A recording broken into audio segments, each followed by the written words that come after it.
Hello everyone, welcome back to my channel the knowledge lab. आज के इस video में हम डिस्कशन करेंगे आसियान के बारे में। लेकिन सबसे पहले हम ये समझते हैं कि ये आखिर न्यूज़ में क्यों था। देखिए, इंडिया और 10 नेशन ब्लॉक आसियान के बीच में डिस्कशन चल रहे थे for initiating the review of the FTA in goods between the two regions to seek more market access for domestic products.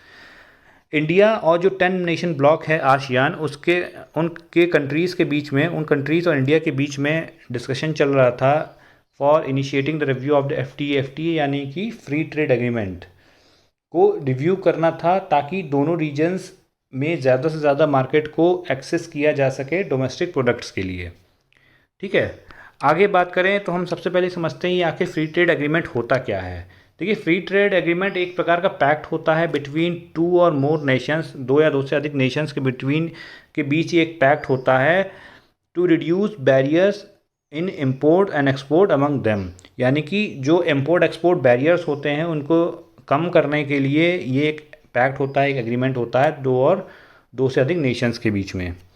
आगे बात करें तो फ्री ट्रेड पॉलिसी के तहत गुड्स और सर्विसेज को खरीदा या बेचा जा सकता है across international borders with little और no government tariffs, quotas, subsidies और prohibition to inhibit their exchange.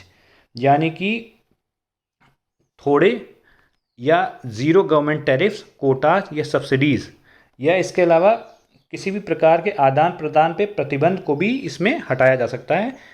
किसमें? FTA में। देखिए, इस पॉलिसी के तहत अगर जो गुड्स एंड सर्विसेज खरीदी या बेची जाती हैं अक्रॉस इंटरनेशनल बॉर्डर्स, तो उसमें जो गवर्नमेंट टैरिफ्स हैं उसको ज़ीरो, मतलब टैरिफ को कम किया जा सकता है या ज़ीरो भी किया जा सकता है। फ्री ट्रेड एग्रीमेंट में किसी प्रकार का टैरिफ, कोटा या सब्सिडीज़ दी जा रही हो और या कोई भी प्रोहिबिशन लगा हो, यानी कि कोई भी प्रतिबंध लगा हो, तो उसको भी एग्रीमेंट के तहत हटाया जा सकता है।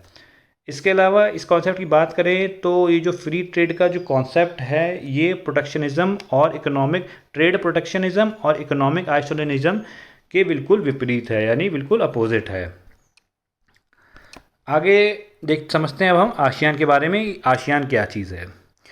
देखिए, आसियान का फुल फॉर्म होता है association of south east Asian Nations. ठीक है, ये आसियान का फुल फॉर्म है। ये एक प्रकार का रीजनल ऑर्गेनाइजेशन है जिसको इस्टेब्लिश किया गया था पॉलिटिकल और सोशल स्टेबिलिटी को प्रमोट करने के लिए, because of rising tensions among the Asia Pacific post colonial states. यानी कि जो Asia Pacific post colonial states हैं उनमें बढ़ते टेंशंस को के कारण वहाँ पे जो पॉलिटिकल अनस्टेबिलिटी आ गई थी उसमें उसको क्या नाम, वहाँ पे जो पॉलिटिकल और सोशल अनस्टेबिलिटी को स्टेबलाइज करने के लिए, यानी कि उसको स्टेबल बनाने के लिए इसको इस्टेब्लिश किया गया था। और ये एक प्रकार का रीजनल ऑर्गेनाइजेशन है। इसके मोटो की अगर बात करें तो इसका मोटो है वन विजन, वन आइडेंटिटी और वन कम्युनिटी।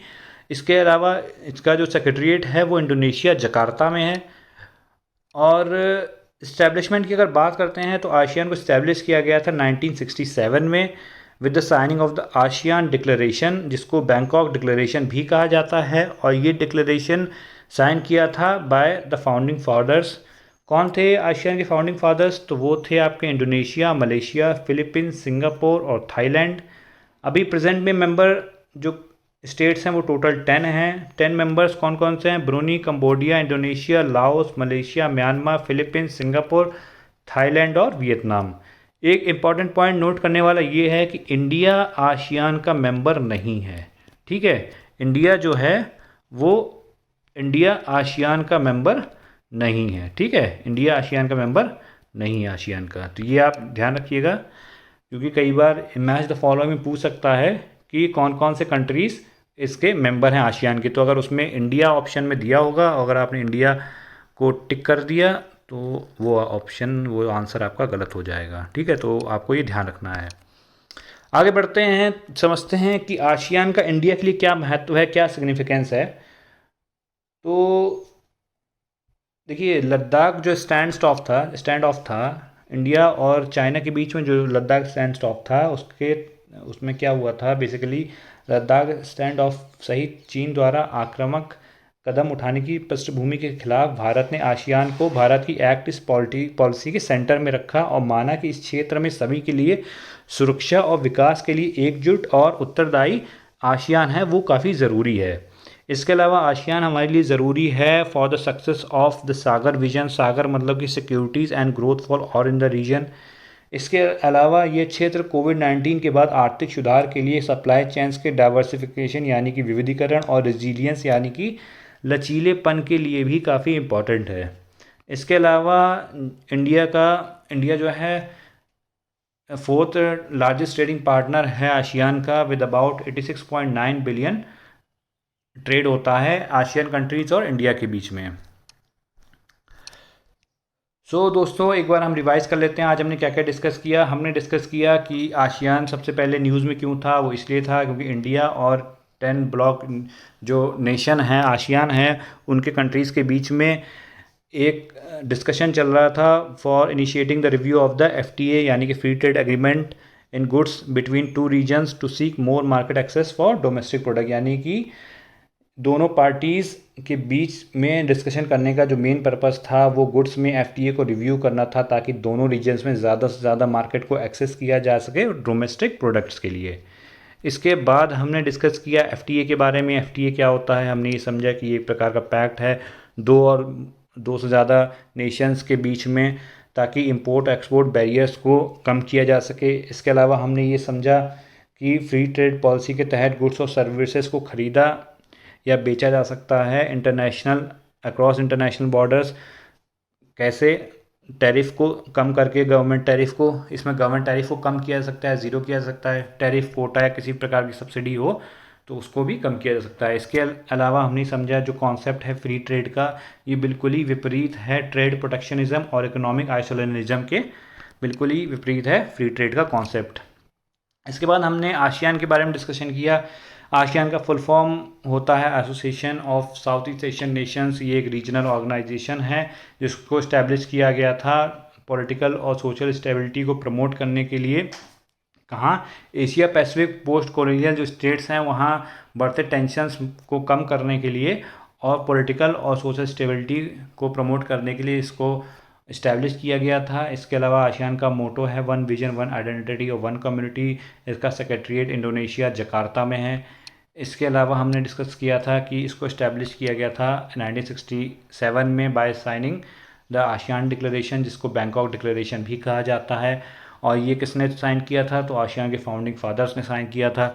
आसियान के फाउंडिंग फादर्स हमने डिस्कस किए थे, वो थे आपके इंडोनेशिया, मलेशिया, फिलीपींस, सिंगापुर और थाईलैंड। प्रेजेंट में जो मेंबर कंट्रीज़ हैं वो 10 हैं और वो हमने डिस्कस किए थे, वो हैं आपके Bruny, Cambodia, Indonesia, Laos, Malaysia, Myanmar, Philippines, Singapore, Thailand और वियतनाम। इसके अलावा हमने डिस्कस किया था कि इंडिया जो है वो आसियान का मेंबर नहीं है। ठीक है, इंडिया जो है वो आसियान का मेंबर नहीं है। इसके अलावा हमने सिग्निफिकेंस के बारे में डिस्कस किया था कि लद्दाख लैंडस्टॉप सहित चीन द्वारा जो आक्रामक कदम उठाने की पृष्ठभूमि के खिलाफ भारत ने आसियान को भारत की एक्ट ईस्ट पॉलिसी के सेंटर में रखा और माना कि इस क्षेत्र में सभी के लिए सुरक्षा और विकास के लिए एकजुट और उत्तरदायी आसियान जो है वो काफ़ी इम्पॉर्टेंट है। इसके अलावा आसियान हमारे सागर विजन के लिए भी काफ़ी इम्पॉर्टेंट है।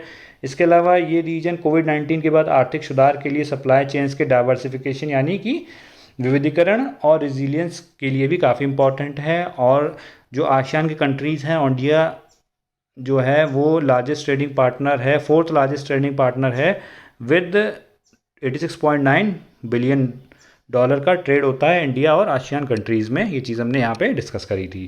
दोस्तों आज के वीडियो में सिर्फ इतना ही है। अगर आपको वीडियो पसंद आया हो then please do like and subscribe to my channel. Thank you for watching and have a good day.